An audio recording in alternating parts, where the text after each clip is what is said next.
माणसाने एकदा आयुष्यात धोका खाल्ला की मग तो टाकही फुकून प्यायला लागतो. मीही माझ्या आयुष्यात खूप मोठा धोका खाल्ला होता. माझ्या बायकोने मला खूप मोठा धोका दिला होता. मी तिला पाहिजे ती स्वतंत्रता दिली होती. तिला जिथे जायचं तिथे ती तिच्या मनमर्जीप्रमाणे जाऊ शकत होती. तिला जसं राहायचं तसं ती राहत होती. मी कधीही तिला रोकटोक केली नव्हती आणि बहुतेक इथेच माझं चुकलं. मी दिलेल्या मोकळीकतेचा तिने चांगलाच फायदा उचलला आणि ती मला सोडून कोणा दुसऱ्यासोबत निघून गेली. आमचं 5 वर्षांचं नातं तिने सहज तोडलं. बहुतेक त्या गोष्टीचा तिला काही त्रास झाला नसावा, पण आजही त्या गोष्टी आठवल्या की मला फार त्रास होतो. मी आता जवळजवळ 35 वर्षांचा आहे. माझ्या 35व्या वाढदिवशी माझ्या परिवारातील सदस्य मला भेटण्याकरता माझ्या घरी आले होते. माझी आई माझ्या मोठ्या भावाकडे राहायची. माझ्या वाढदिवसानिमित्त सगळे जमले होते. वाढदिवस सगळ्यांनी अगदी उत्साहाने साजरा केला. सगळ्यांची आपापसात काहीतरी कुजबूज चालली होती, पण कोणीही माझ्यासमोर काहीही बोलायला तयार नव्हतं. आणि याचं कारण हे होतं की मला तोच तो विषय वारंवार माझ्या आयुष्यात नको होता. माझ्या घरच्यांनी माझ्या लग्नाचा विषय काढला होता. त्यांचं म्हणणं होतं की मी आता 35 ओलांडली, आता मी लग्न करायला हवं. अजून किती दिवस असं एकटा राहशील. त्यांचं म्हणणं होतं की 5ही बोटं सारखे नसतात, त्याचप्रमाणे सगळी माणसं सारखे नसतात. दाजी म्हणाले, सुरेंद्र, तू एकदा पुन्हा स्वतःला चान्स देऊन बघ. अरे, आता आमचंही लग्न झालंच आहे ना. आमच्या लग्नाला 15 वर्ष झालीत, पण अजूनही माझी बायको मला धरून आहे. सगळ्या बायका सारख्या नसतात. अगोदर जे झालं ते झालं. आता त्या गोष्टीला 2 वर्ष होत आलेत. आता आम्हाला वाटतंय की तू लग्नाचा विचार करायला हवास. आता ही तुझ्या घराची अवस्था पाहून आम्हाला सगळ्यांना दिसतंय की तुझी किती तारांबळ उडत आहे. अरे, घरात बाई असेल तरच घराला घर पण असतं. मी सगळ्यांना एकच सांगत होतो की मला लग्न करायचं नाही. माझे उत्तर ऐकून आई रडू लागली आणि रडता रडता ती बेशुद्ध झाली. तिला तातडीने हॉस्पिटलमध्ये न्यावं लागलं. काही वेळाने तिला शुद्ध आली तेव्हा तिने मला भेटायला बोलावलं. आई म्हणाली, सुरेंद्र बाळा, तू लग्न कर. मला तुझा भरलेला संसार बघायचा आहे. माझ्या नातवांना खेळवायचं आहे. तू असा एकटा किती दिवस राहणार. आई पुन्हा रडू लागली. मी तिचे अश्रू पुसले आणि तिला म्हणालो की आई, मी लग्न करायला तयार आहे. माझा होकार ऐकून आई फार खुश झाली. आईला मी नाईलाजास्त होकार दिला होता, कारण डॉक्टरांनी आत्ताच आम्हाला बाहेर सांगितलं की आई अजिबातच स्ट्रेसमध्ये राहायला नको. तिच्या आजूबाजूला आनंदी वातावरण ठेवा. आईला तेव्हा पहिला हार्ट अटॅक येऊन गेला होता, पण आम्ही कोणीही तिला त्याबद्दल काही सांगितलं नाही.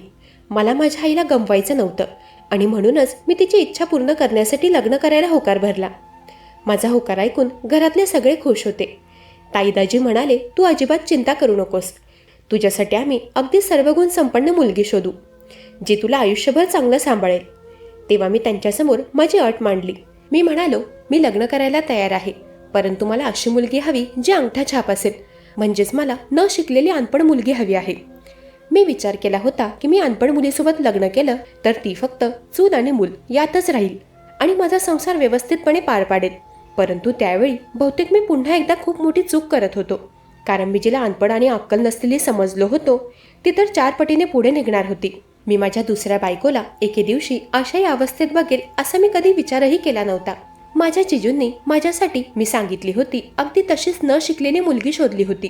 त्या मुलीने मला लग्नासाठी होकार कळवला. माझ्या दुसऱ्या बायकोचं नाव होतं दीक्षा. ती माझ्याहून फार लहान होती, परंतु तिची घरची परिस्थिती फार नाजूक असल्या कारणाने तिच्या घरचे मंडळी त्यांच्या मुलीचं माझ्याशी लग्न लावायला तयार होते. मी 35 ओलांडलेला माणूस आहे हे माहीत असूनही ते त्यांच्या 21 वर्ष तरुण मुलीचं लग्न माझ्यासोबत लावायला तयार होते. विशेष म्हणजे दीक्षाचाही लग्नासाठी होकार होता.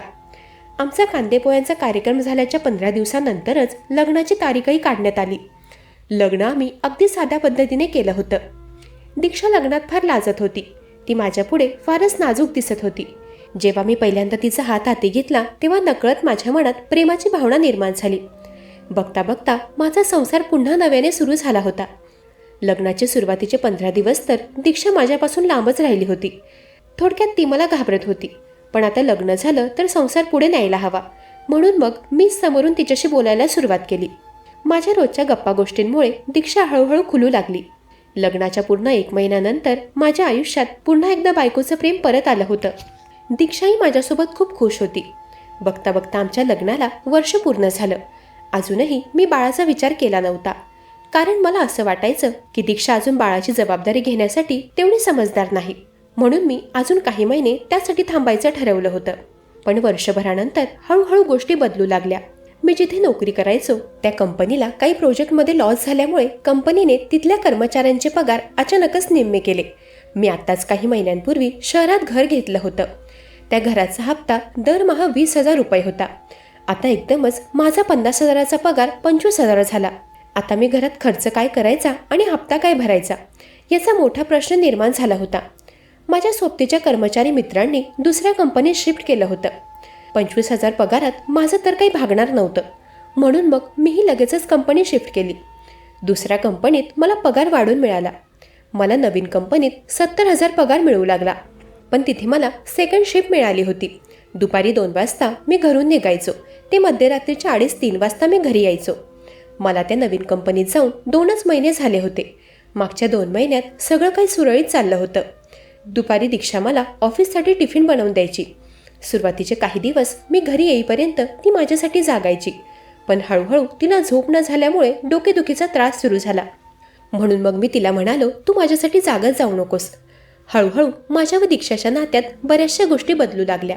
मी मध्यरात्री 3च्या आसपास घरी यायचो तेव्हा दीक्षा गाढ झोपेत असायची आणि रात्री उशिरा घरी आल्यामुळे मी सकाळी 10 वाजेपर्यंत तरी झोप घ्यायचो.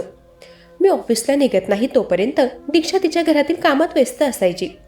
आता मला पूर्वीप्रमाणे दीक्षाला वेळ देता येत नव्हता. तिने माझ्याकडे त्याची काही तक्रार तर केली नव्हती, पण बहुतेक माझ्या बायकोने काहीतरी वेगळा मार्ग निवडला होता आणि आता हळूहळू काही गोष्टी माझ्या नजरेत येऊ लागल्या होत्या. आता मी रात्री जेव्हाही घरी यायचो तेव्हा मला आमच्या घराच्या बाल्कनीत माझ्या मित्राचे कपडे पडलेले दिसायचे. त्या बाल्कनीचा रस्ता थेट माझ्या खोलीच्या दिशेने जायचा. माझ्या घराशेजारी बॉईज पीजी होतं. काही महिन्यांपूर्वीच माझा मित्र तिथे शिफ्ट झाला होता. तो माझ्याहून वयाने लहान होता. त्याची व माझी भेट घराजवळच्या सलूनमध्ये झाली होती. काही महिन्यांपूर्वी मी सलूनमध्ये गेलो होतो. मी तिथे केस कट केले. पैसे द्यायच्या वेळी माझ्या लक्षात आलं की मी माझं पाकिट घरी विसरलोय आणि तेव्हा माझ्या मोबाईलमधून ऑनलाईन पेमेंटही होत नव्हतं. त्यावेळी विजयने माझे पैसे दिले होते. तेव्हा माझी आणि विजयची ओळख झाली. विजय तसा चांगला मुलगा होता, पण तो एक दिवस माझ्याच ताटातील लोणी खायला बसेल याचा मी विचारही केला नव्हता.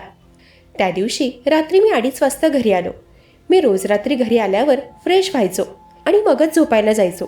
त्या रात्री फ्रेश झाल्यानंतर मी माझा ओला टॉवेल बाहेर बाल्कनीत वाळवायला टाकायला गेलो आणि तेव्हाच माझी नजर तिथे पडलेल्या विजयच्या कपड्यांवर गेली. मला वाटलं चुकीने त्याचे कपडे आमच्या बाल्कनीत आले असावे, पण रोजच मला तेच ते दृश्य दिसू लागलं. माणसाकडून चूक कधीतरी होते. रोज जे घडतं ते दिनक्रम किंवा सवय असते आणि ही कुठली सवय होती जी माझ्या नजरेआड चालली होती. त्या दिवसानंतर माझ्या मनात शंकेची पाल चुकचुकू लागली. मी दीक्षाचंही निरीक्षण करू लागलो. ती आता पूर्वीपेक्षा फारच हसमुख आणि आनंदी दिसू लागली होती. मला हे कळत नव्हतं की मी तिला वेळ देत नाही तरीही ती एवढी आनंदी कशी राहते. दीक्षाने याआधी कधीही माझ्या वागण्याकडे दुर्लक्ष केलं नव्हतं, पण आता तिला जसा काही फरकच पडत नव्हता असं दिसत होतं. आता सतत माझं मन अस्वस्थ राहू लागलं. त्या दिवशी मी दुपारी 2 वाजता ऑफिससाठी निघालो, परंतु ऑफिसमध्ये पोहोचल्यावरही माझं कामात मन लागत नव्हतं. मग मी हाफ डे घेऊन संध्याकाळी 7 वाजताच घरी यायला निघालो. जेव्हा मी घरी पोहोचलो तेव्हा माझ्या घरातील दृश्य पाहून मी थक्कच राहिलो. माझ्या घराच्या किचनमध्ये माझ्या बायकोसोबत विजय उभा होता. त्याला पाहून मी जोरात ओरडलो. मी म्हणालो, काय चाललं इथे? माझा आवाज ऐकून दीक्षा तर चांगलीच घाबरलेली दिसली. ती लगेचच गॅस ओट्यापासून बाजूला झाली. त्या दोघांनीही सोबतच मागे वळून पाहिलं. मी बोललो की इथे काय चाललंय मला कळेल का? माझ्या गैरहजेरीत विजय इथे काय करतोय? तेव्हा विजय म्हणाला, अरे सुरेंद्र, आमच्या रूममधला सिलेंडर संपला होता म्हणून म्हटलं तुझ्याकडून सिलेंडर घेऊन यावा. मी सिलेंडर घ्यायला आलो होतो, पण इथे आल्यावर समजलं की तू घरी नाहीये, म्हणून मग मी वहिनीकडून मदत घेऊ लागलो. तेव्हा मी दीक्षाकडे पाहिलं. मी तिला म्हणालो, एक्स्ट्रा सिलेंडर असेल तर दे आणि त्याला जाऊ देत. दीक्षा म्हणाली, हा काय एक्स्ट्रा सिलेंडर? मी भाऊजींना सिलेंडरच देत होते. तेव्हा सिलेंडर घेऊन विजय तिथून निघून गेला. तो गेल्यानंतर मी दीक्षाला म्हणालो, दीक्षा, तू मला न विचारता त्या मुलाला घरात का घेतलं? उद्या पीजीमध्ये 17 मुलं राहायला येतील. तू सगळ्यांनाच मदत करणार आहेस का? त्यावर ती म्हणाली, अहो, मी विजयला अनेकदा तुमच्याशी बोलताना पाहिलं होतं, म्हणून मला वाटलं की तुमची चांगली मैत्री आहे, म्हणूनच मी त्याला मदत केली, नाहीतर मी इतर कोणाला घरात येऊ देत नाही. दीक्षा म्हणाली, अहो, आपल्या घराशेजारीच मुलांचं पीजी आहे. बरेचशी मुलं बाहेरच जेवण जेवतात. माझ्या डोक्यात एक विचार आलाय. मीही रोज घरातच असते, मग नुसतं खाली बसण्यापेक्षा मी मेस चालू केली तर आपल्या घरात 2 पैसे येतील आणि मुलांनाही चांगलं खायला मिळेल. माझ्या अनपढ बायकोचं डोकं अचानकच एवढ्या वेगाने कसं चालायला लागलं तोच विचार मी करत होतो. मी तिला सरळ सरळ नकार दिला. मी म्हणालो, काही गरज नाहीये, तुझा नवरा चांगला कमावतोय, तुला काही कमी पडत असेल तर सांग. मी तिला सरळ नकार दिला. तेव्हा ती गप मान खाली घालून तिची कामं आवरू लागली. त्या रात्री माझी नजर एकसारखी आमच्या बाल्कनीवर होती. त्या रात्री मला विजयचे कपडे आमच्या बाल्कनीत आलेले दिसले नाही आणि दीक्षाही गाढ झोपलेली होती. मी जेव्हा ते घर विकत घेतलं तेव्हा त्या बिल्डिंगमध्ये त्या मालकाने पीजी वगैरे सुरू केला नव्हता. ती बिल्डिंग खाली पडून होती. माझं घर घेऊन झाल्यावर काही महिन्यांनी त्या बिल्डिंगच्या मालकाने तिथे पीजी सुरू केलं. त्या पीजीमध्ये विजय ज्या खोलीत राहत होता त्या खोलीची बाल्कनी आणि माझी बाल्कनी अगदी शेजारी होती. माणूस सहज इकडून तिकडून जाऊ शकतो एवढी सहज सोपी ती होती. त्या रात्रीच्या आदल्या दिवशी मी दीक्षाला मेस चालू करण्यासाठी नकार देऊनही दुसऱ्या दिवशी पुन्हा तिने मला मेससाठी विचारलं.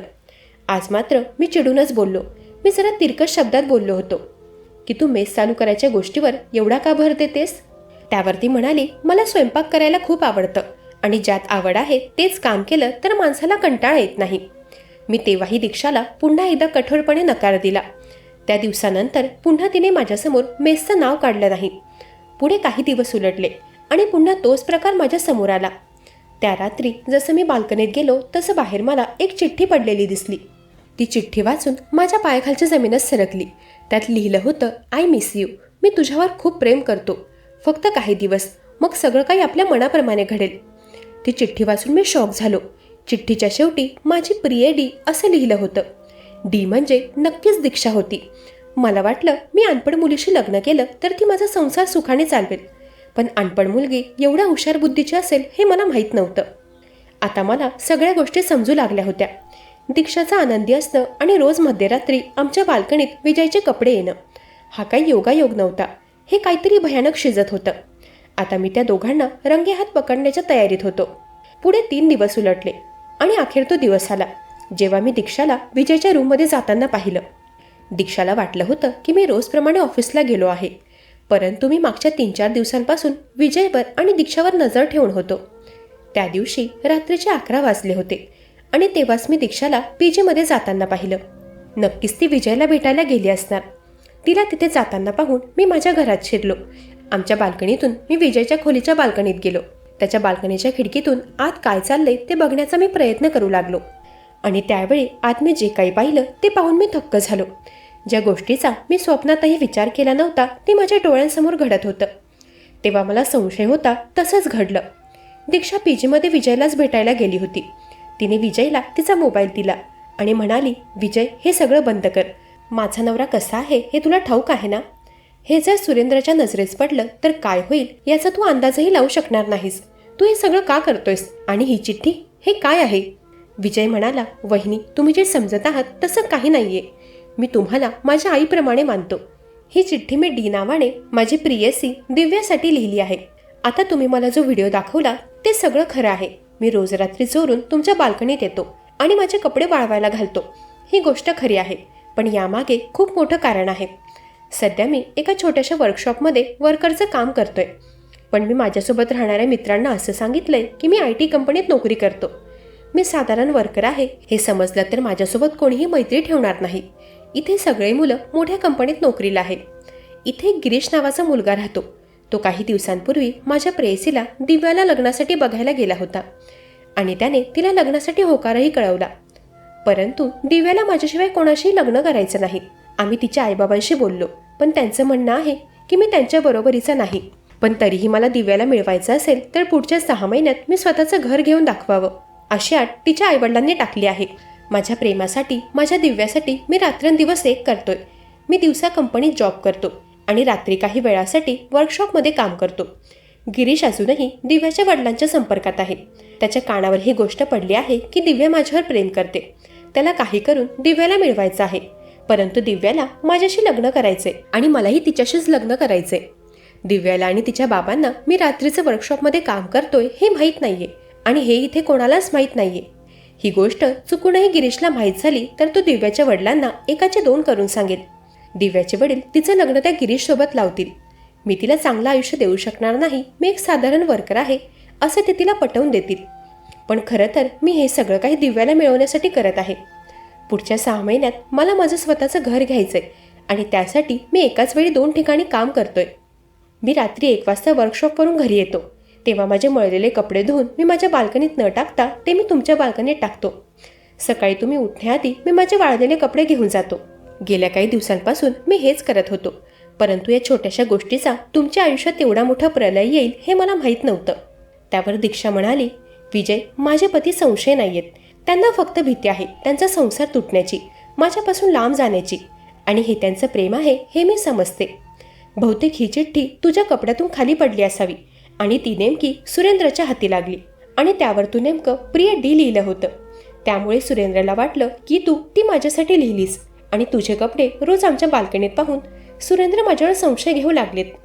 ते अजून तरी समोरून मला काही बोलले नाहीत, पण मागच्या काही दिवसांपासून त्यांचं वागणं फार बदललंय. मला मान्य आहे की तुझ्या आयुष्यात काही प्रॉब्लेम आहेत. तू एकदा सुरेंद्रला सांग, ते तुला समजून घेतील. वाटलंच तर ते तुला एक चांगला सल्लाही देतील. तुझं असं वागण्यामुळे माझा आणि सुरेंद्रचा संसार तुटू शकतो. मी माझ्या नवऱ्यावर खूप प्रेम करते. मला कुठल्याही गैरसमजामुळे माझ्या नवऱ्यापासून लांब जायचं नाही. ते बरं झालं, सुरेंद्र काही बोलण्याआधीच काही गोष्टी माझ्या लक्षात आल्या. त्यावेळी विजय आणि दीक्षाचं बोलणं ऐकून मी फार लाजिरवाणा झालो होतो. दोघांचेही आपापले प्रश्न होते. ते काही चुकीचं वागत नव्हते. माझ्या दीक्षाने मला कधीच धोका दिला नव्हता. मला आयुष्यात पहिल्या बायकोकडून धोका मिळाला, त्यामुळे दीक्षाही तशीच असेल असा विचार करून मी तिच्यावर संशय घेऊन बसलो. परंतु मला समजलं की मी चुकीचा होतो. माझी बायको भले शिक्षेचे पाठ शिकलेली नसेल, पण जीवनाचे पाठ तिला चांगलेच ठाऊक होते. प्रामाणिकपणा तिच्यामध्ये भरपूर होता. त्या दिवशी मला समजलं की दीक्षा माझ्यावर खूप प्रेम करते. ते बरं झालं, वेळेआधी सत्य माझ्यासमोर आलं. नाहीतर मी दीक्षाला काही बोललो असतो तर तिचं मन दुखावलं असतं. सत्य समजल्यावर मी दीक्षावर डोळे झाकून विश्वास ठेवू लागलो. ती कधीच माझा विश्वास तोडणार नाही याची मला खात्री पटली होती. त्या दिवसानंतर विजयनेही चोरून आमच्या बाल्कनीत त्याचे कपडे वाळवायचं बंद केलं. सगळ्या गैरसमजाचा गुंता मनातल्या मनात सुटत गेला. आज माझ्या व दीक्षाच्या लग्नाला 3 वर्ष पूर्ण झाली आहेत. आज आम्हाला एक गोड मुलगी आहे. मी माझ्या बायकोवर कधीही संशय घेणार नाही असं मी स्वतःला प्रॉमिस केलं होतं. दीक्षाही माझ्या शब्दापुढे नव्हती. मंडळी, संशय हा न सांगता आयुष्यात येतो. तसंच जर विश्वासाने प्रेम न मागता आपल्या वागण्यात आलं तर आयुष्य अजूनच सुंदर होईल. मंडळी, कशी वाटली ही कथा? ऐकत रहा मनाचे बोल.